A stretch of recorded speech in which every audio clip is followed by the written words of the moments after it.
Hamas, Meir Habib, est toujours en position de tirer? Le Hamas ne s'arrêtera pas de tirer. Le Hamas veut en permanence avoir le dernier mot parce que le Hamas, encore une fois, ne craint pas le nombre de morts. Le Hamas veut des morts, et veut des morts des deux côtés, comme on disait tout à l'heure. Et Israël a une puissance de feu qui est énorme, qui pourrait frapper beaucoup, beaucoup plus fort, mais ne veut pas le faire. Parce qu'un pays normal, un pays moral, est obligé de faire attention aux populations civiles. Et c'est un petit peu...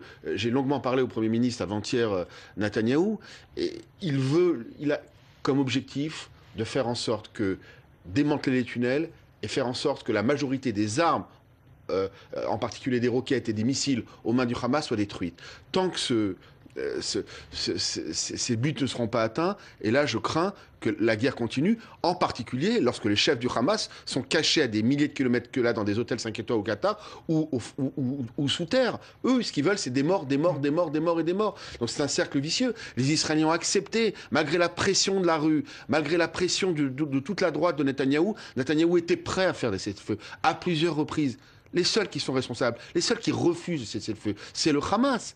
Pour arriver aujourd'hui, en réalité, Israël n'a pas aucune espèce de volonté d'hégémonie ou quelque territoire que ce soit sur la bande de Gaza. Si jamais les Gazaouis voulaient, ils pourraient commencer à construire, à bâtir, à construire des écoles, construire des tunnels souterrains pour mieux vivre. Eux, leur objectif, c'est uniquement, encore une fois, la destruction de l'État d'Israël. Merci beaucoup, Meir Habib, député des Français de l'étranger. Suite.